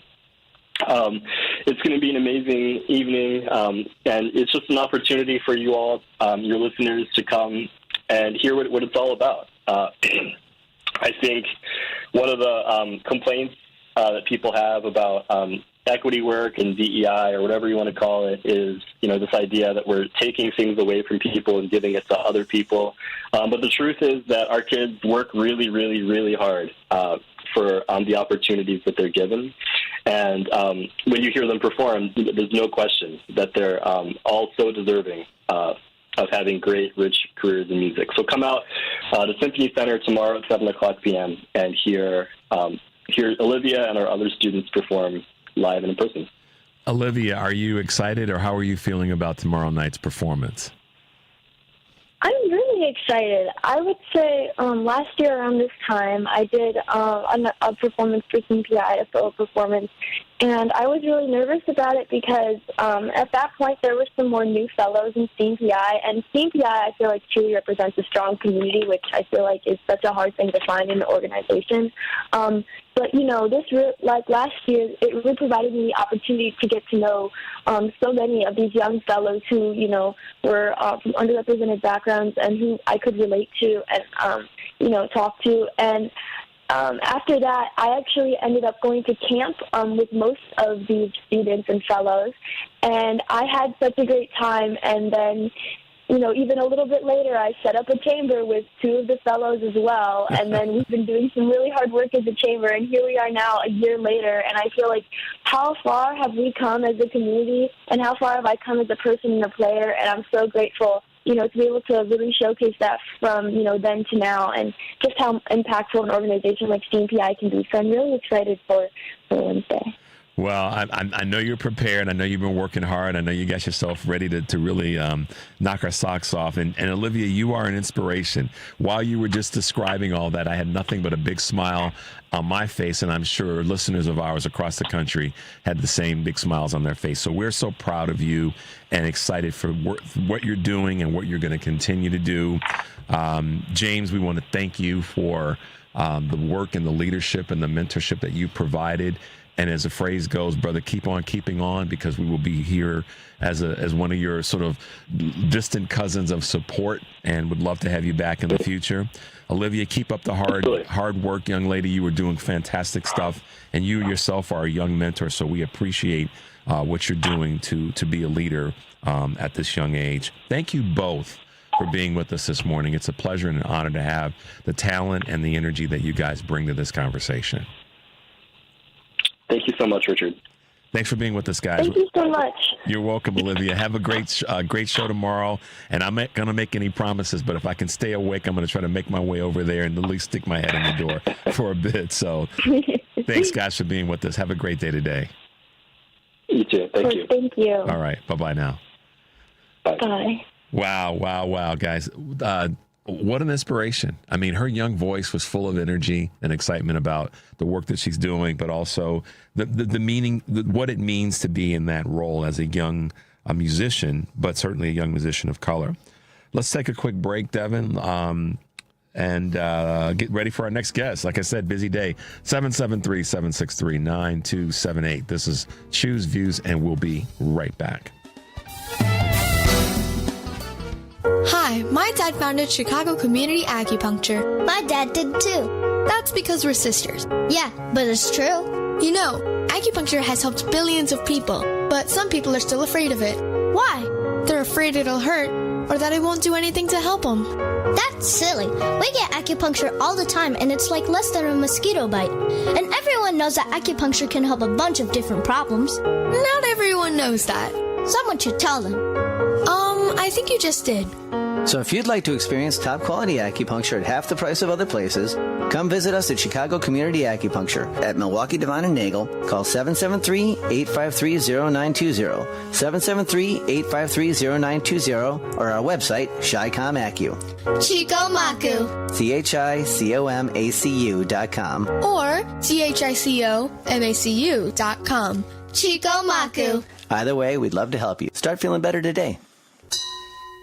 This is a WCPT Better in Minute. After working several odd jobs in New York City, Henry Johnson found his way into the National Guard during World War I. Johnson was assigned to the 369th Infantry Regiment, but the all-black unit was better known as the Harlem Hellfighters. The Hellfighters' first task was assisting the French Fourth Army. On May 15, 1918, Hellfighter Johnson noticed Germans attempting to break in. Johnson retreated to get backup from the French troops, noticing German soldiers were attempting to kidnap another Hellfighter. Despite standing at only 5'4", Johnson sprung into action. With only 3 bullets and a bolo knife, Johnson was able to kill 4 enemy soldiers and wounded 21 others, causing them to retreat, saving himself and his men. However, Johnson received a total of 21 injuries all over his body, including his left foot being shattered. Johnson was discharged, and his papers did not show his heroism or his injury, leaving him unable to receive any disability compensation, leaving Johnson penniless at the time of his death at age 36. Johnson's heroism went unnoticed for decades until President Barack Obama awarded him the Medal of Honor in 2015. You're listening to WCPT 820. Here's the latest Chicago weather update. From the Weatherology Weather Center, I'm meteorologist Jennifer Wojcicki. We'll see periods of showers and thunderstorms here for today with cloudy skies and temperatures holding rather steady. Breezy winds out of the southeast around 15 to 25 miles per hour, gusting as high as 40. Then for tonight, a chance for showers and storms, cloudy, a low near 52. By Wednesday, chance for rain showers, cloudy, high around 56. Thursday, a slight chance for rain, high 59. That's your latest Chicago weather update. Currently, it's 52. Because facts matter. You're listening to WCPT 820. It's Choose Views with Richard Chu on WCPT 820, Chicago's Progressive Talk. Hey, Progressives, welcome back to the show. Choose Views. 773-763-9278 is our Credo Mobile and text line. Credo Mobile. Make sure you make your way to their website, credomobile.com. Devin, let's hit them with this quick clip that we have before we introduce our guest this morning. I want to be really clear. Tax cuts for millionaires do not create jobs. Right. Tax cuts for investors do not create jobs. Tax cuts for people who manage other people's money do not create jobs. That's right. And tax cuts for corporations do not create jobs. It doesn't even make sense on its face. Right. Corporations pay taxes on profits. That's right. Profits are calculated after expenses like labor. So the next time somebody tells you that giving a corporation a tax cut is going to get somebody a job, they are lying. They are selling snake oil. Snake oil. And on that, we would like to introduce someone who's been with us before and is a brilliant person in this space, none other than Executive Director of Fair Share America, Kristen Crowell. Good morning, Kristen. I wanted to surprise you with that clip. That wasn't you. We know that wasn't you, but you could have said the same words. Truthful? Good morning, Richard. Truthful. Guilty as charged. It is a bunch of snake oil. And it's a really nice segue to talking about this GOP budget that's moving its way forward. It is terrible and horrific. So thanks for having me back. Absolutely. I told you we were going to have you back because this is an ongoing category, ongoing conversation. And you guys, with your leadership at Fair Share America, are doing such a great job of highlighting that. Kristen, let's get into it. I mean, that clip is from Patriotic Millionaires, and she's talking about the fact that there is no need for the tax cuts that are going to, if there's ever a time when the phrase, you know what, rolls downhill, this is when it rolls uphill. Yes. You know, this garbage is rolling, not garbage, but these dollars are rolling uphill to the wealthiest of the wealthy in our country, and they're not needed. But to that end, let's dive into this most recent issue when it comes to the dishonesty that's come forth with this House Ways and Means Committee tax bill. Let's talk about that. You've had something to say recently, and I'd like our listeners to know a little bit more about where you are and what you've been voicing in this space. Yeah, thank you.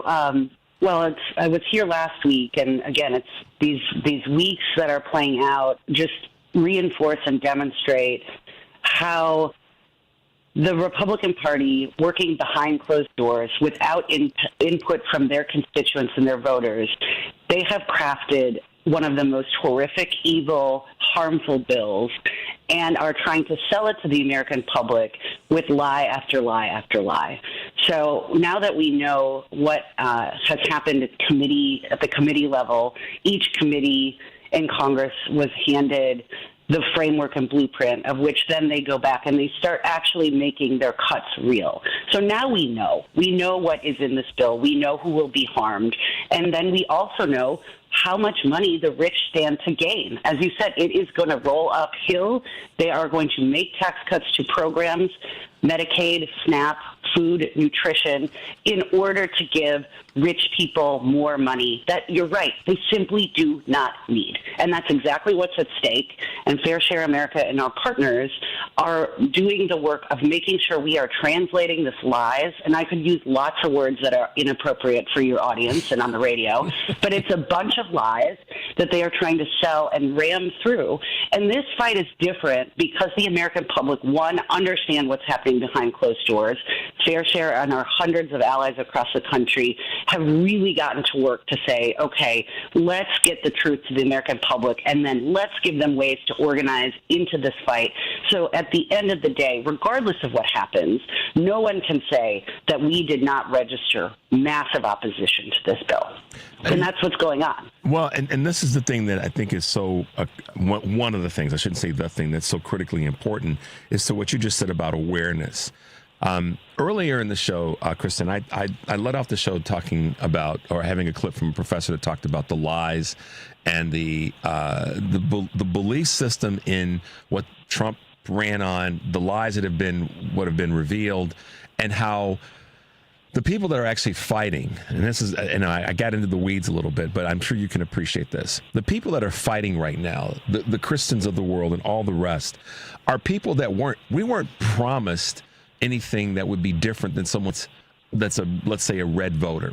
We were under the belief that if we were to elect a Kamala Harris to the White House, or Joe Biden if he had stayed in the race, that we were going to be fighting for things that were good for all Americans.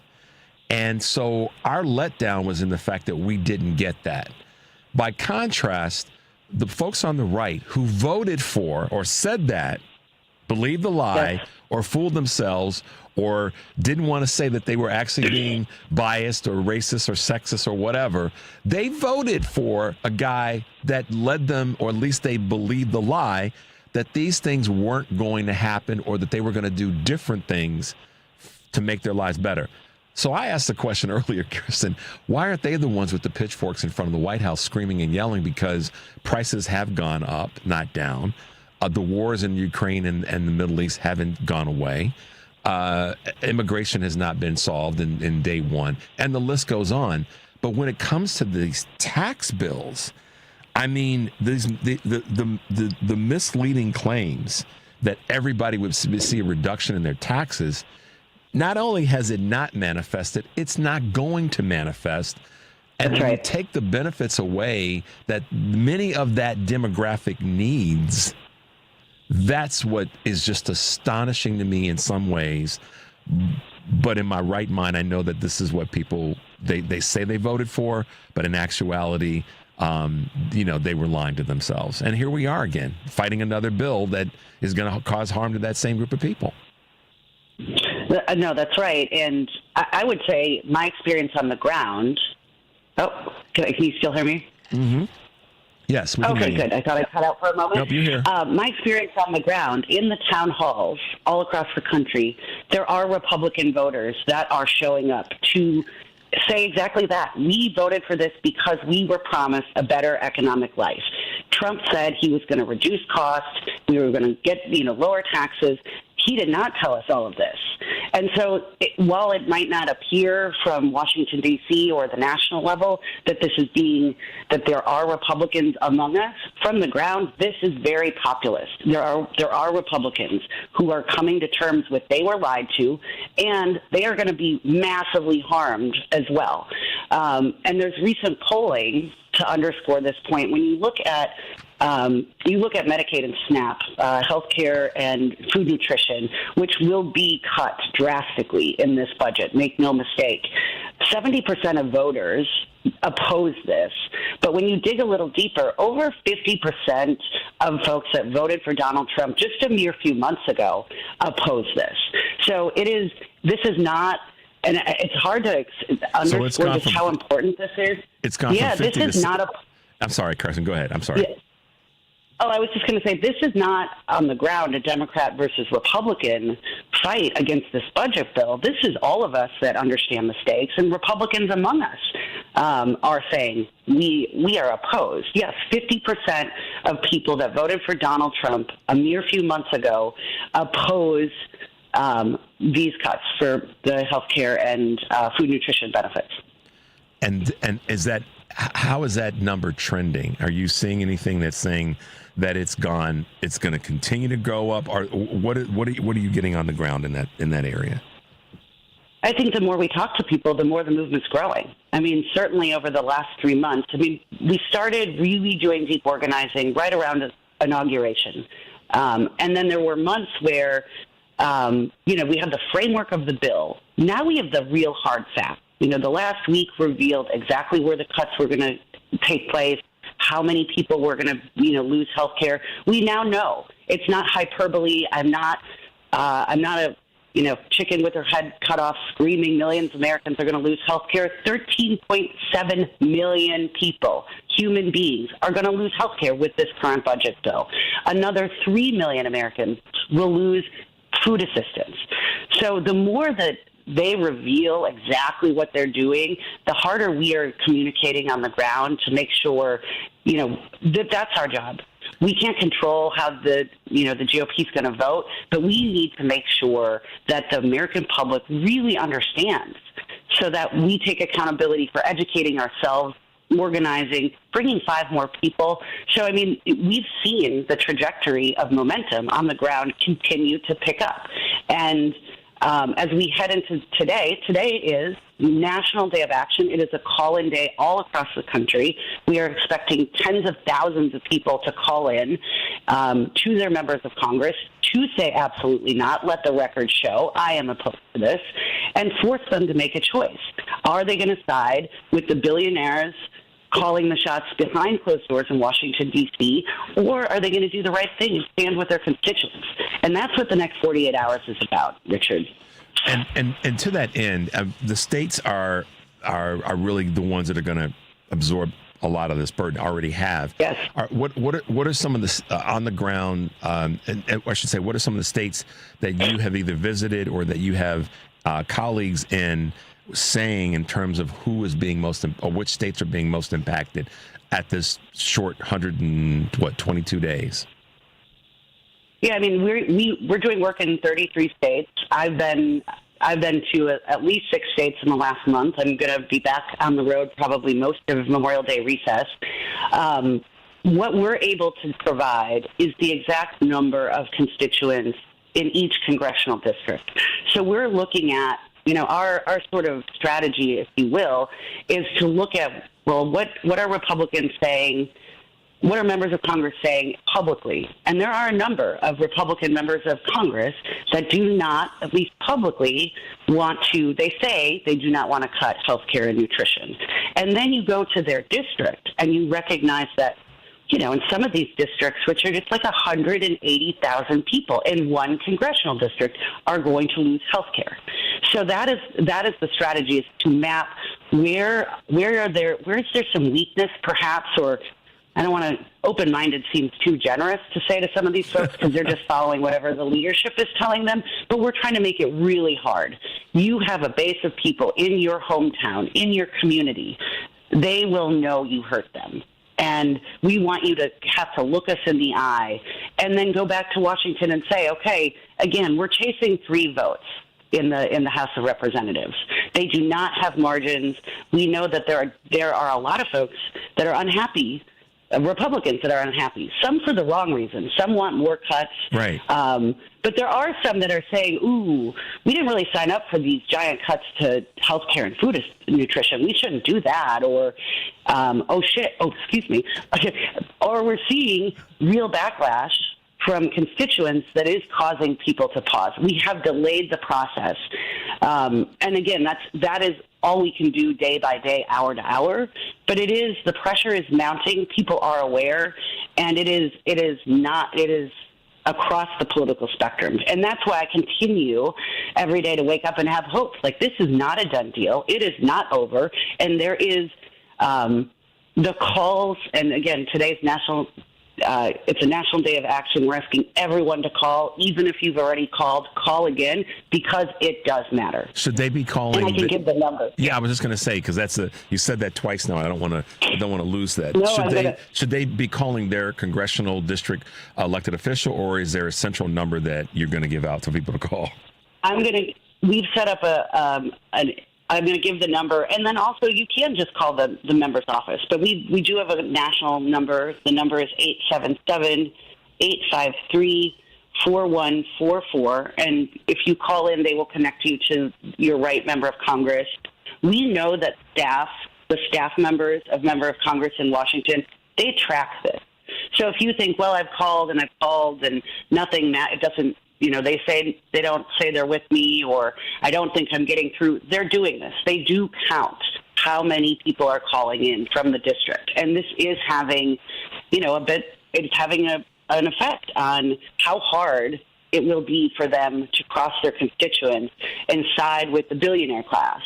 And so today we're expecting, like I said, tens of thousands of people to continue to call as this budget is expected to go before the House floor later this week. So we're anticipating right now Thursday is the likely day where this will go before the full House. And again, we're chasing 3 votes. Like, let's make it really hard on them. They're going to deny 13.7 million Americans health care if they side with this GOP budget. Let's make it hard. Talk about trickle down. That 13.7, people may not think that's a large number, but it is when you overlay that on the impact of those dollars and how those dollars are recycled into our greater economy. So if 10%, if a district's at 180,000 people in it, and 25% of those people lose those benefits, that's a large number of people in that community that recycle that money more than likely to businesses and services in that community. So that's why, and that is the part that makes it personal and makes it local, because of the fact that the dollars that are not going to be there for people are the dollars that they're going to spend at that local a food store, that local pharmacy, or that local, whatever the business may be. And I think a lot of times people that's missed. That's the impact. It's right there on the ground, to use your phrase. We're talking with Kristen Crowell, the executive director of Fair Share America, and Kristen is one of those people that's leaning in to darn near everything when it comes to what's coming out of Washington right now. But she and her organization really do focus on, as part of this progressive movement, to push back when it comes to what's right with benefits, and particularly when we get into the conversation around taxes. Kristen, one of the questions, well, let's repeat the number again, 877 Sure, thank you. 853-4144. That is a number where anyone can call and voice their concerns, voice their frustration, and voice their opinion on these bills that are coming out of Washington. And also, as Kristen said, make sure you're still contacting your representative. But I wanted to ask you a question about that. That's what I didn't want to miss. I've heard from people who have called that have said that, Richard, I've called in, but I got the person that answered the phone said, if you're not from the representative's district, we really can't help you, really can't take the call. I've been an advocate of, yes, call your district. If you're from a blue district, call your representative from your blue district. But also call the representatives that are in red districts to let them know that you've got something to say about the craziness that's going on with the Republicans in the House of Representatives. What is your take on that? How do people navigate around that or deal with that when they get that roadblock? Well, I mean, they want no staff member is going to pick up the phone and say, you're right. They're going to continue to say, it's the volume. I don't be dismayed by what the staffer says to you. They are counting. We know that. I have worked, with a number of folks who used to have those jobs in Washington, D.C. It does matter. And right now, again, Democrats need to hear opposition as well, that we stand with Democrats. Right now, we are expecting all Democrats in Congress to stand fully unified and oppose this. But it doesn't hurt for them to know, yeah, we've got your back. You're doing the right thing. Thank you for standing up. Thank you for standing up against this terrible tax cut. And this is going to play out. This is not over once the House votes. Then we go on. Then the Senate has to create their version. There will be ongoing negotiations. And we do need our Democrats to stand strong. We do need them to stand strong. And candidly, like the ruling class, they never want you to think that we, the American public, have any power. But we're here to say the calls matter. The events that are happening across the country, the town hall meetings, the rally at the district offices, it has slowed this down. It has made it harder for them. We are driving, the polling isn't based on nothing. It's based on real people's attitudes today. And it is the more we know, the harder we organize, the worse it gets for them.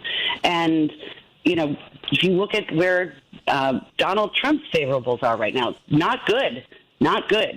So it is having an impact, and it's easy to feel, and this is why I talk about how important it is to have hope, that we have to fight with hope, and it is very easy to get dismayed about the state of things. It is very easy to feel disempowered by the cuts, the trillions of dollars of our tax dollars that would be funneled to rich people. But the hope is that the more of us that are waking up to this nonsense, to this horrific bill, and that we are working across party lines to say absolutely not, there is hope in the fight, and there's hope because there's only 3 people we've got to persuade. And we'll see if we can do that. But every day I wake up and I'm like, no, the American public this is not going to be done without our voice in this fight. And we will see who they listen to, and we know we're making it hard on a number of them. So keep the calls coming.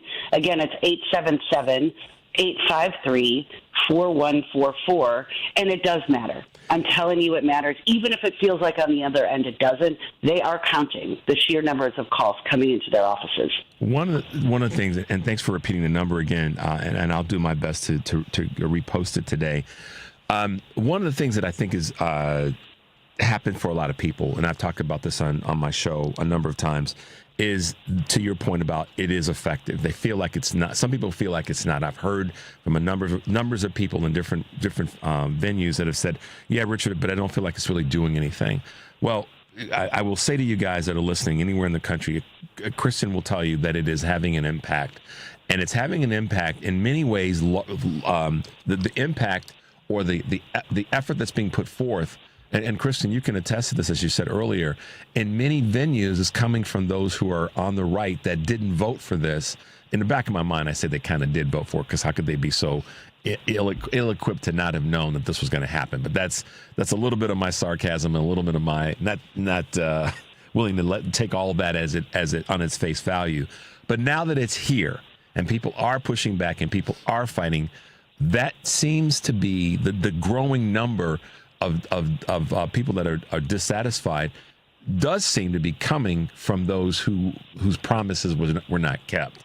And so I just want to keep telling people some of what you said.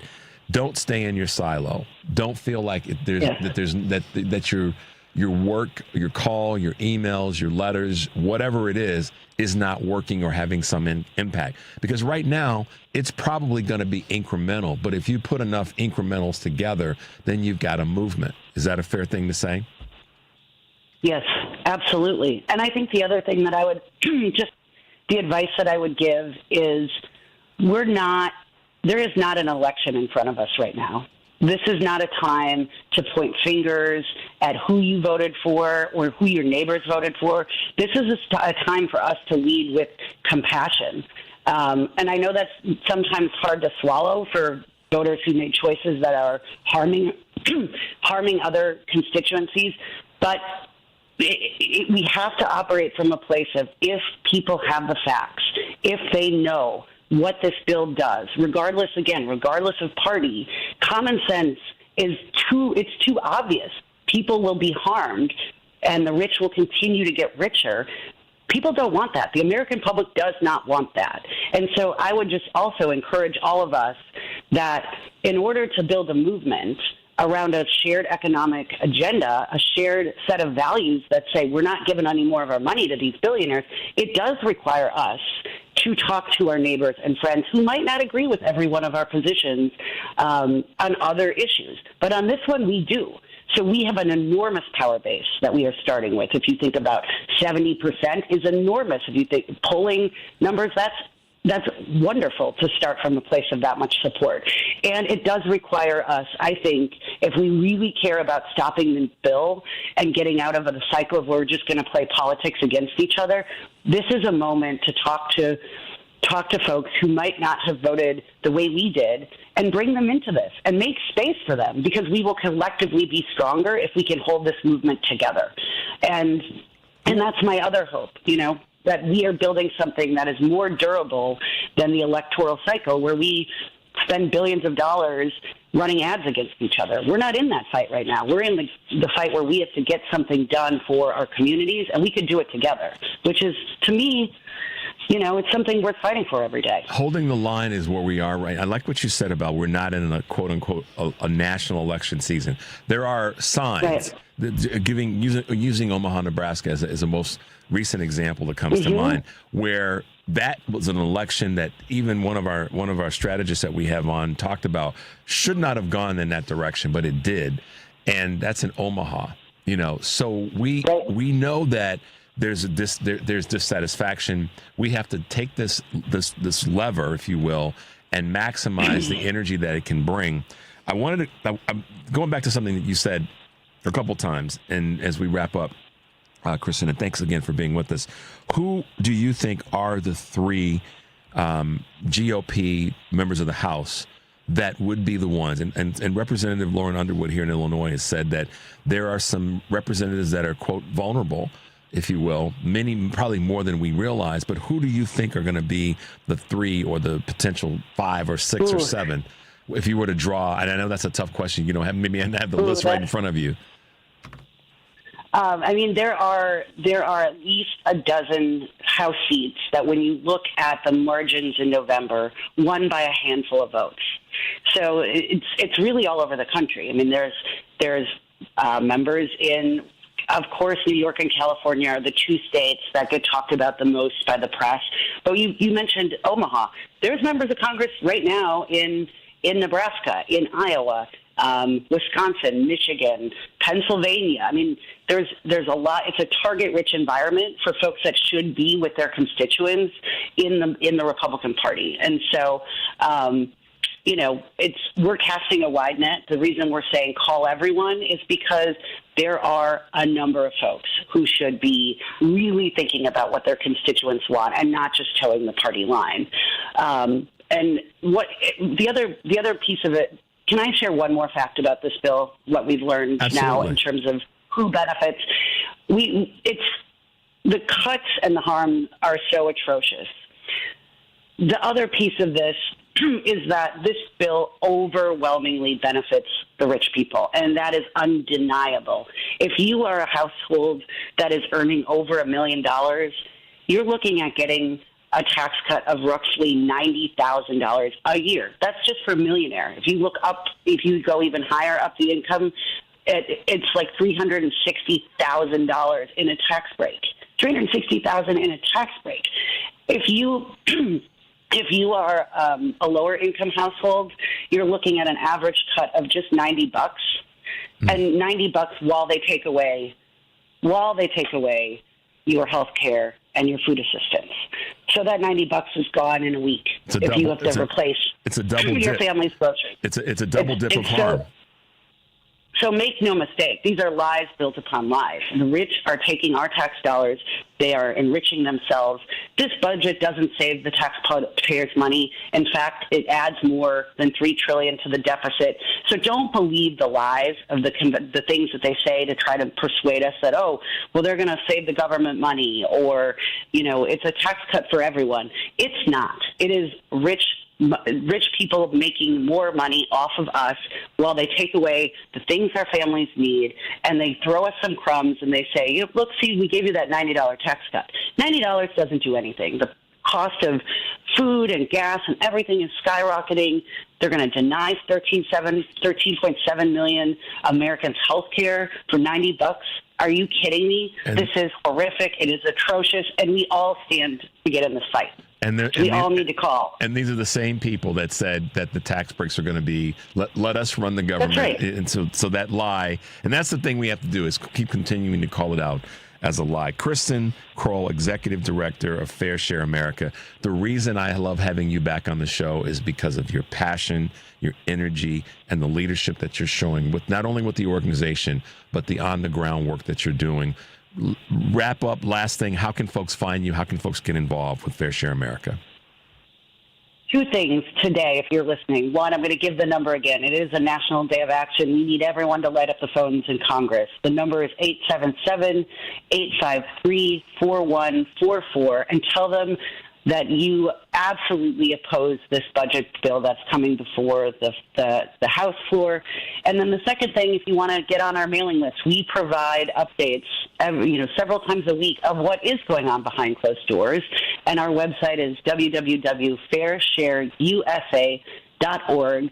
And we'd love to have you in the fight. We'd love to connect you to local organizing on the ground. And like I said, this is a big week, but we're going to be here for the duration, and we're not going away quietly, and we're going to make our voices heard. Absolutely. Kristen, thanks for being with us again.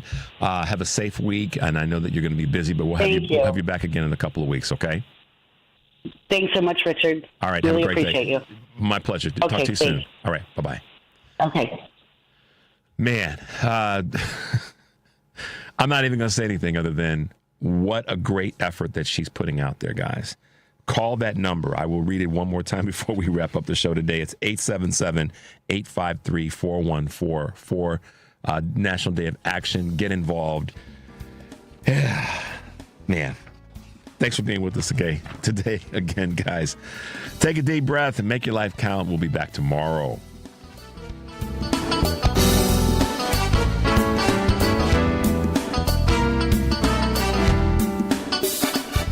Summer's here, and you can now get almost anything you need for your sunny days delivered with Uber Eats. What do we mean by almost? Well, you can't get a well-groomed lawn delivered, but you can get a chicken parmesan delivered. A cabana? That's a no. But a banana? That's a yes. A nice tan? Sorry, nope. But a box fan? Happily yes. A day of sunshine? No. A box of fine wines? Yes. Uber Eats can definitely get you that. Get almost anything delivered with Uber Eats. Order now. Alcohol in select markets. Product availability may vary by region. See app for details. This is your WCPT Progressive Calendar. Tuesday, May 27th at 6:30 p.m., Congressman Brad Schneider, Democrat representing the 10th Congressional District, will be hosting a town hall in Northbrook to answer questions from constituents and update attendees on his actions in Washington.